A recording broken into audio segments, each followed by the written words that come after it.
Volvemos con Macondo y vamos a México. Venimos a México, yo estoy en México de hecho, donde estos últimos días han sido de una gran cantidad de acontecimientos y lo que en inglés se llama plop de lo que viene sucediendo, porque a inicio de la semana finalmente Trump anunció que empezaban los aranceles de 25% a México, a Canadá y 10% adicionales a China. De hecho, generó una respuesta de Claudia Sheinbaum con su característica, uno podría decir, firmeza y en este caso convocatoria al sol de domingo. Y bueno, ya parecía que finalmente había tomado la decisión de imponer los aranceles.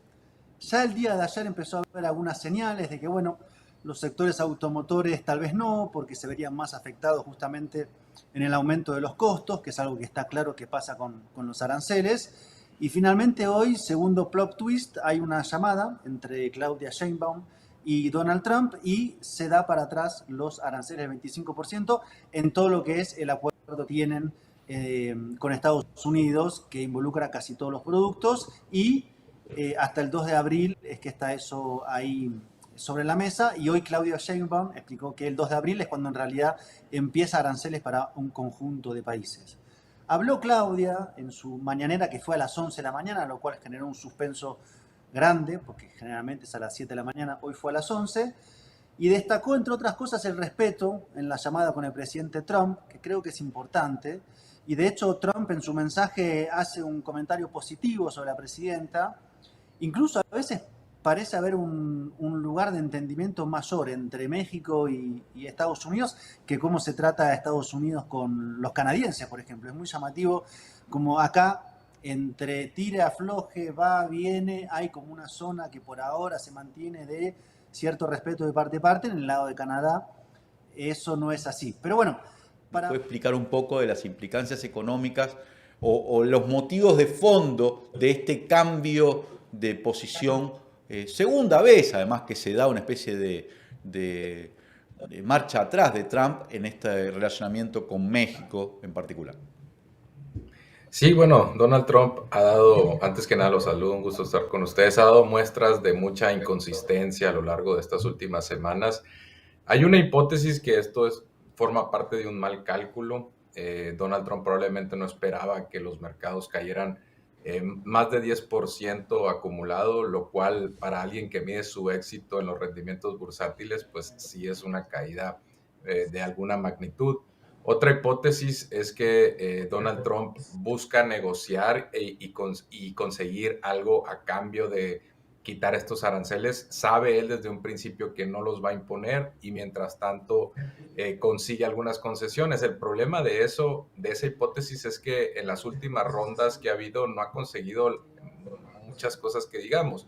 Ahora, por ejemplo, aparentemente entró en una disputa con Justin Trudeau y de un momento para otro, pues anuncia también que para Canadá no hay aranceles. Entonces, ¿qué es lo que obtuvo a cambio con Canadá? Queda poco claro.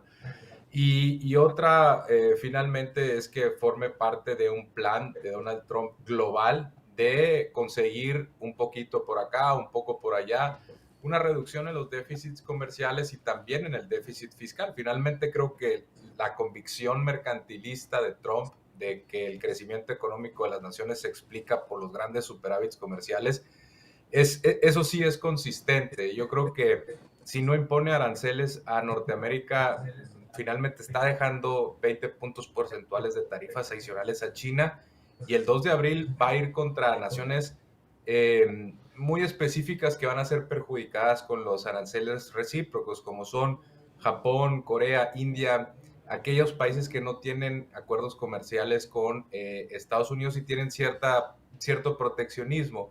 El caso de la Unión Europea habrá que verlo porque también ha amenazado a toda la Unión con aranceles. Con el Reino Unido aparentemente está negociando algunos términos. Entonces, yo creo que es difícil explicar a Donald Trump con una sola variable y creo que hay que considerar todas posibilidades. Yo creo que algunas cosas se le escapan y sí escucha las caídas de los mercados, escucha las quejas de los directores de las grandes armadoras de vehículos de Detroit y bueno, pues no me queda claro que esté consiguiendo lo que él desearía, a pesar de que sí está perdiendo algunas cosas, como es confianza de inversionistas y cosas que son sensibles a un presidente republicano que supuestamente son más proempresariales, ¿no?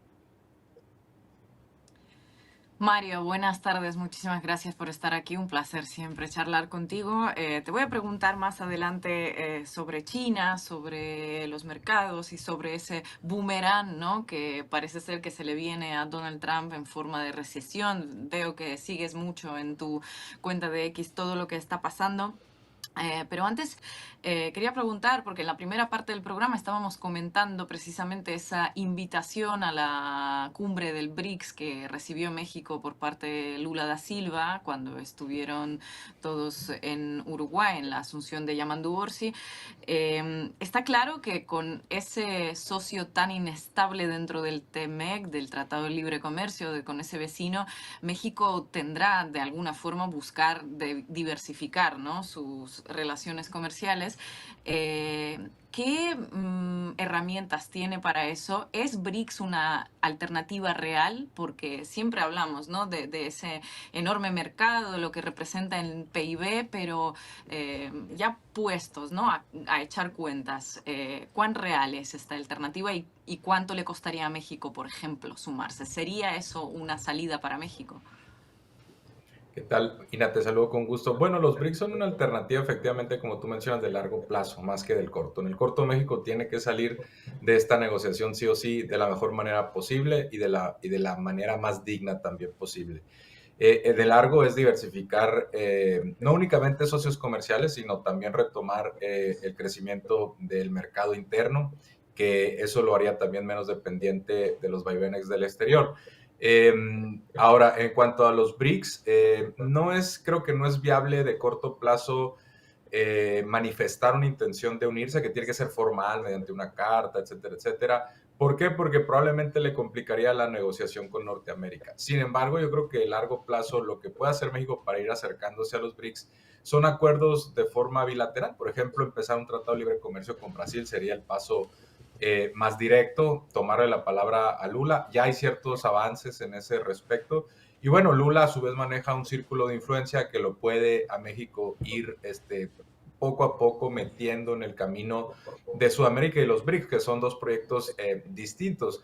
Puede ser que la conversación que tuvo en los últimos días Claudia Sheinbaum con Boric tenga algo que ver, porque creo que Lula también dijo que iba a invitar a Chile y a otros países. Entonces no sé si se conforme una especie de bloque liderado por Brasil para que Latinoamérica tenga más representación en los BRICS. Hay que decir que los BRICS también no tienen una unidad como muchas veces se asume. India tiene su propio juego y a veces es muy distinto del de China, por ejemplo. Y bueno, se están también añadiendo nuevos países y se va haciendo cada vez un bloque económico más interesante, pero al que le falta todavía mucha institucionalidad. Por ejemplo, no hay reglas claras de comercio, no necesariamente tienen una agenda, por ejemplo, de reducir barreras comerciales, aranceles. Todavía faltan ciertas instituciones que respalden la iniciativa de los BRICS. Es una apuesta muy interesante y no tengo dudas que probablemente a largo plazo sea el camino de muchas naciones emergentes, probablemente incluido México. Pero todavía como una solución de corto plazo únicamente sería quizá una carta de negociación, pero si asumes, Ina, que tú tienes del otro lado de la mesa un presidente que está dispuesto a escuchar eso y racional, no me queda claro que en el caso de Donald Trump sea así y probablemente esté considerando muchos otros factores antes que una amenaza de que México empiece a acercarse a otras naciones. Veíamos, por último, a Pemex, por ejemplo, estaba dispuesto a diversificar sus ventas, sus exportaciones y buscó a clientes en Europa, en Asia, incluyendo China, que eso no es muy frecuente para la paraestatal mexicana. Y ese tipo de acercamientos de forma bilateral, casuística, podrían ser los primeros pasos para eventualmente solicitar un ascenso formal por escrito. Mario, en el discurso que hace la presidenta Claudia Sheinbaum hoy, ella dice, bueno, la fecha del 2 de abril no es como la de febrero o la de marzo, porque en realidad ahí Estados Unidos va a anunciar o estaría trabajando sobre imponer aranceles recíprocos sobre todos aquellos que le pongan aranceles, y México no le pone aranceles a prácticamente nada de lo que ingresa a los Estados Unidos, por el cual dentro de ese convenio de reciprocidad o ese principio de reciprocidad no deberían haber aranceles para la producción mexicana. Pero lo que quedaron en pie son los aranceles a China, y China hizo declaraciones muy fuertes hoy diciendo que estaba preparado para una guerra arancelaria, comercial e incluso cualquier tipo de guerra. Me interesa qué valoración tienes tú en esta especie de doble manejo de la situación con China y con el resto de los países, porque hasta podríamos decir que está manejando Estados Unidos con el conflicto ruso-ucraniano, y a que ahora incluye esto a México. Dentro de la política exterior de Trump, quizás es una pregunta que se excede un poco del tema económico, pero ahí hay una jugada geopolítica, son más cosas impulsivas de Trump. ¿Cómo lo analizarías? No, yo creo que también ha sido consistente en eso Donald Trump, en el tema de China, poco a poco ir introduciendo nuevos aranceles, causarle tensiones. Sí cree que parte de las inversiones de las empresas norteamericanas que se fueron en su momento a China deben retornar, repatriarse de alguna forma. Y bueno, desde el 2018-19 impuso aranceles que redujeron mucho el comercio o las exportaciones de China a los Estados Unidos. Solía tener China una participación de mercado del 25-20% en las importaciones de los Estados Unidos, y ahora mismo es 13-14%, ya incluso está por debajo de México, que ya se convirtió de nuevo en el principal socio comercial de los Estados Unidos. Entonces, definitivamente los aranceles de la primera presidencia Trump afectaron a China, y estos 20 puntos porcentuales le van a afectar todavía más. Eso por un lado. Por otro, yo no sé si lo que en estos momentos, si ya estamos aquí en terrenos de la geopolítica, por ejemplo, de las negociaciones de Donald Trump con Rusia también tengan que ver con neutralizar o quitarle algún aliado a China. Yo creo que Donald Trump, su principal preocupación en términos geopolíticos es China, porque Donald Trump piensa mucho en términos económicos, y la única economía que puede hacerle Estados Unidos es China. Es la segunda más grande en términos nominales, pero China ya es la primera del mundo en términos de paridad de poder adquisitivo. Entonces, yo creo que Donald Trump tiene claro que el futuro cercano, próximo, es China como economía, y que si hubiera también una disputa a la hegemonía militar de los Estados Unidos, sería China. Y en ese sentido, la guerra comercial se explicaría por debilitar de la manera más directa posible a China. Ojo, también la guerra comercial muchas veces se disocia de los insumos militares, pero guarda mucha estrechez.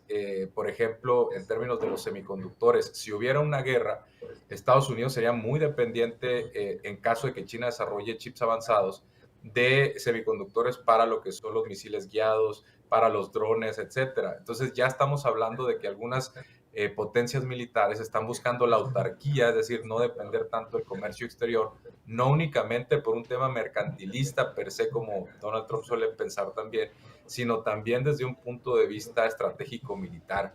Entonces yo creo que las dos cosas van muy relacionadas con esta amenaza permanente que significa para los intereses estadounidenses de dominación o hegemonía mundial, ¿no? Tengo una pregunta política sobre el TLC. La izquierda mexicana festeja que se mantiene el TLC, y de hecho ha sido la posición en todas las negociaciones. Pero hace 30 años, poquito más, poquito menos, la izquierda mexicana se oponía al TLC. De hecho, cuando fue el lanzamiento en el 94, era contra el TLC.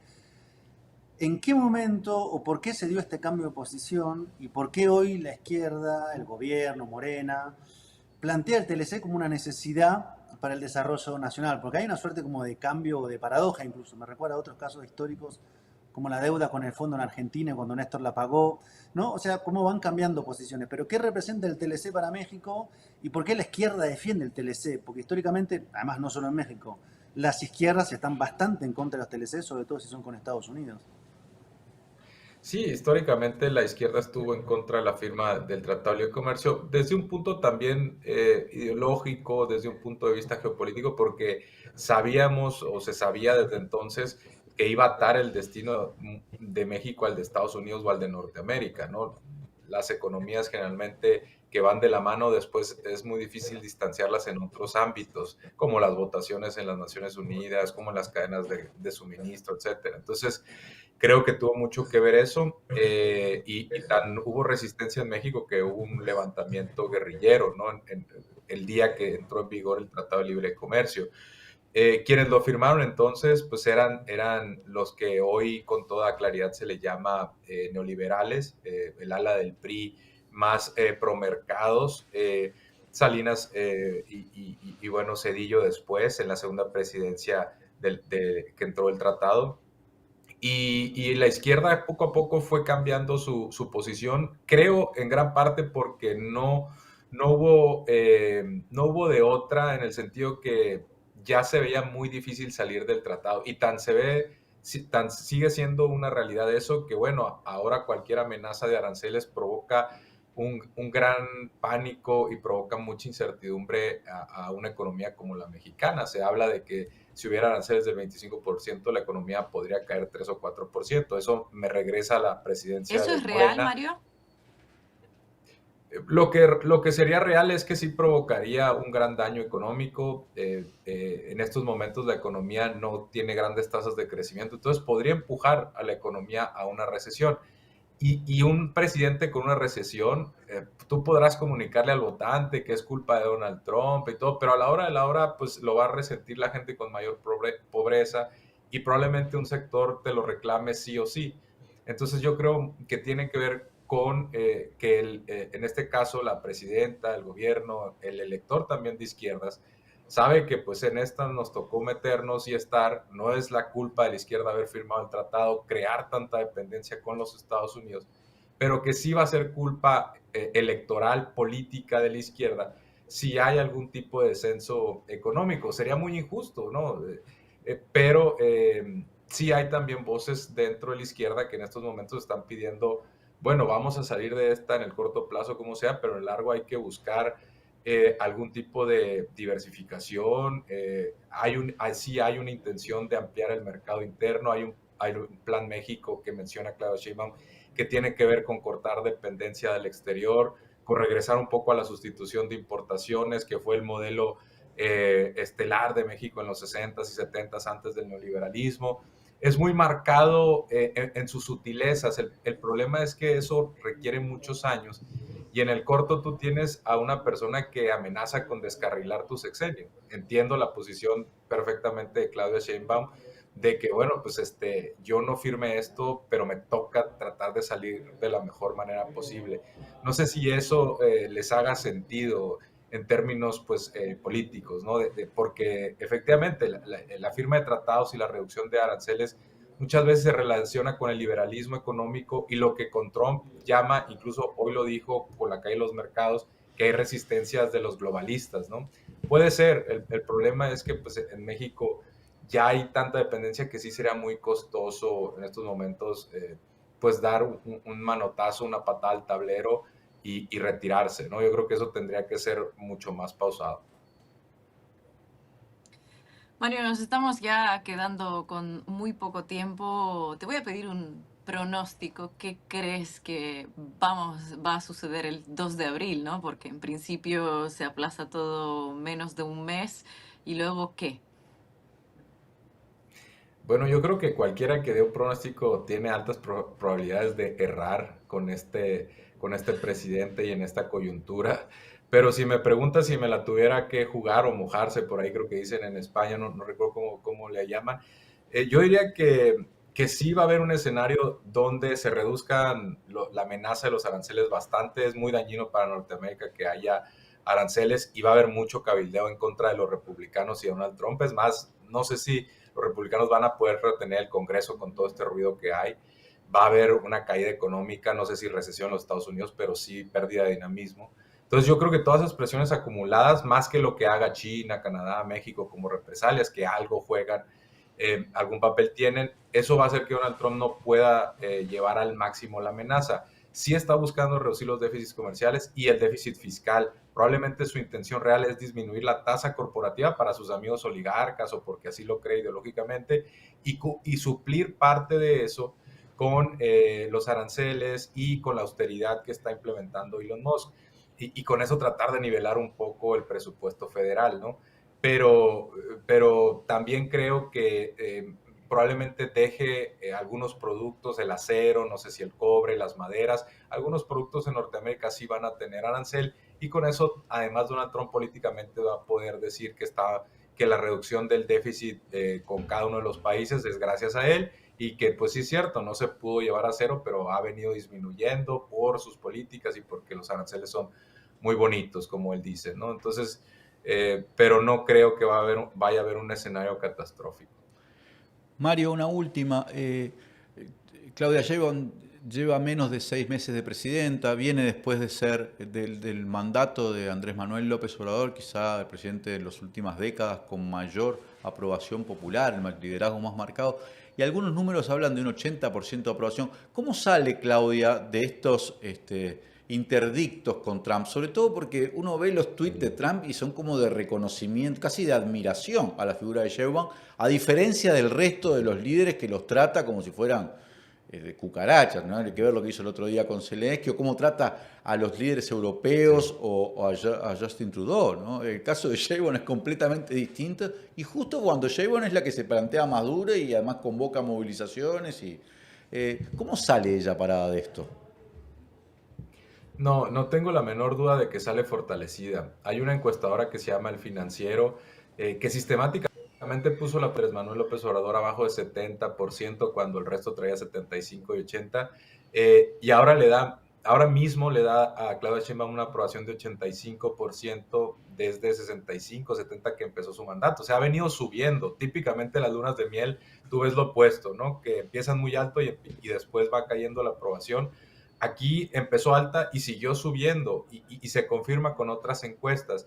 Entonces, yo creo que sale beneficiada. Otra pista que tú puedes ver es que los partidos de derecha en México, las encuestas también señalan que han perdido intención de voto a partir de la elección presidencial del 2024. Y además lo puedes validar con lo que está pasando en Canadá, donde el partido de Trudeau, es cierto, él ya no se va a presentar a las elecciones, pero el partido de forma genérica o con otro líder ya está encima de los conservadores. Ya el líder de los conservadores es visto como muy cercano a Donald Trump, y eso le está penalizando mucho entre el elector canadiense en una ola nacionalista defensiva. Yo creo que un fenómeno similar, quizá no está tan medido como en Canadá en estos momentos porque no es año electoral en México, pero un fenómeno similar se debe estar viendo en México, donde aquellos candidatos que se perciben como cercanos a Trump, y ustedes me preguntarán, pero es que hay perfiles así en México. Sí, hay incluso un intento de registrar un partido que se llama México Republicano, que sería como una especie de subsidiaria del Partido Republicano de los Estados Unidos. Hay un personaje que se llama Eduardo Verástegui, que va a los eventos de Donald Trump en los Estados Unidos con doble nacionalidad. Yo creo que este tipo de perfiles van a salir perjudicados, y respondiendo y redondeando la pregunta, Claudia Sheinbaum sale beneficiada sin duda alguna, ya para que el Economist, que no es ningún fanático de la 4T, de la izquierda, de Morena, hable bien de ti como Claudia Sheinbaum, es que probablemente sí estés obteniendo una especie de consenso de que lo estás haciendo bien. Ya vimos también lo que provoca la reacción tipo Zelensky y tipo Trudeau, que Donald Trump también se ponga muy a la defensiva, que empiece a gritar, y eso no necesariamente lleva al escenario que en una relación tan asimétrica como la de México con los Estados Unidos es la que estás buscando al final del día, ¿no? Mario Campa, siempre didáctico, muchísimas gracias por estar hoy con nosotros en Macondo. Esperamos verte en otras ocasiones. Gracias a ustedes. Bueno, Bueno, buenísimo. y nos Quería quedamos con decir una esta última evaluación cosa. de Mario. No sé si Marco quiere añadir algo. Sí, que en realidad no es sobre esto, pero es sobre esto. Porque es complicado evaluar los movimientos que va a hacer Donald Trump y cuándo algo es definitivo, cuándo no es definitivo, cuándo se tira para atrás. Lo pienso porque ayer, por ejemplo, terminaron de cancelar la licencia de Chevron en Venezuela y tiene hasta el 2 de abril para empacar todo e irse. Pero viendo la lógica de movimiento y con algunos otros elementos de análisis, siempre queda la pregunta abierta de negocia de máxima, después recula, está rearmando el negocio. O sea, lo conclusivo es como difícil, porque hasta él a veces como, no sabe si él se desconcierta a sí mismo y dice, no, me fui un poco, me pasé 3 pueblos, vuelvo para atrás, pero es una dinámica para el que está negociando como de pulseada muy fina, muy compleja, ¿no? A mí me parece, capaz que en los próximos programas podemos analizar un poco, pero incluso el discurso del Estado de la Unión que hace Donald Trump, diciendo que sus avances son que ahora solo hay dos sexos, dos géneros masculino y femenino, o que ya la cuestión de la diversidad no afecta más las fuentes de trabajo, y son todos como un discurso cultural, ideológico tipo Milei, pero donde el resultado económico, aquello que uno puede decir que está detrás de más allá del discurso, del voto de Trump, ¿dónde está? Lo que estamos viendo es algo muy, sí, confuso de Trump. Ninguna decisión que él haya tomado hasta ahora me parece que uno puede decir es sólida y se va a mantener los próximos. De repente sí, pero de repente en una semana le están devolviendo en una negociación la autorización a la licencia a Chevron. No me parece nada claro. Lo veo muy confuso, lo veo mileizado a Trump, a pesar de que bueno, es difícil alcanzar el nivel de delirio de Milei. Y el nivel de delirio de lo que se vive en Argentina, que ayer tuvo un apagón gigantesco y uno mira las fotos del tránsito y todo y dice, bueno, eso ya está, entró en caos absoluto Argentina. Pero bueno, lo veo, esta segunda presidencia de Trump la veo más confusa y creo que está perdiendo, estoy de acuerdo con Campa, que me parece que lo ve más claro todavía, que está perdiendo pie rápidamente. Habría que ver los números de popularidad de Trump en este momento, porque me parece que puede estar... Vamos a seguirlos porque Sí, da sí. mucho que hablar al principio. Así que nos tenemos que despedir. No se olviden de poner me gusta, dejar sus comentarios y nos vemos el jueves que viene.